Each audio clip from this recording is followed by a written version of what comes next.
আসসালামু আলাইকুম গাইস, কেমন আছেন সবাই? আশা করি সকলে ভালো আছেন।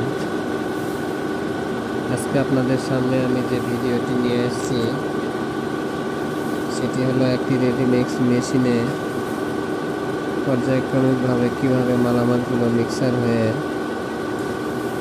তারপরে রেডিমিক্স গাড়িতে পড়ে।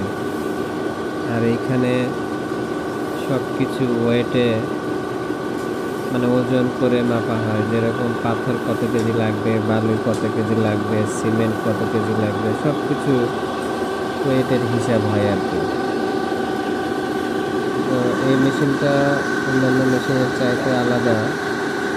এটা বেল্ট সিস্টেম, অনেকগুলো আছে, সব অটোমেটিক্যালি হয়ে যায়। এখানেও অটো হয়, কিন্তু এখানে মালামাল কীভাবে উঠতেছে দেখা যাচ্ছে।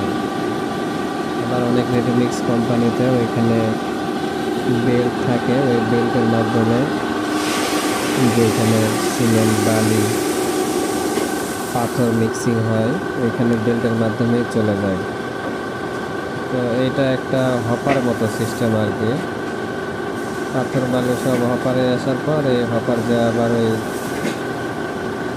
উপরে একটি জায়গায় মিলিত হয়, এইখানে সিমেন্ট, বালি, পাথর মিক্সিং হয়, তারপরে আবার মাটিতে পড়ে, রেডি মিক্সিং গাড়িতে পড়ে। আমি হয়তো বা অত সুন্দর করে বলতে পারবো না, যদি ভুল ত্রুটি হয় ক্ষমা সুন্দর দৃষ্টিতে দেখবেন।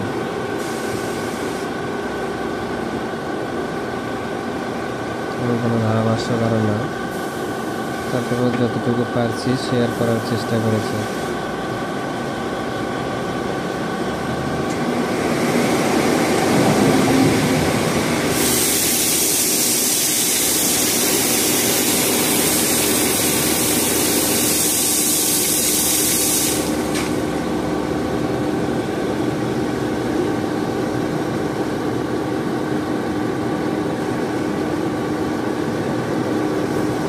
আমার এই চ্যানেলটি যদি সাবস্ক্রাইব না করে থাকেন তাহলে অবশ্যই সাবস্ক্রাইব করে পাশে থাকবেন নতুন নতুন ভিডিও পাওয়ার জন্য।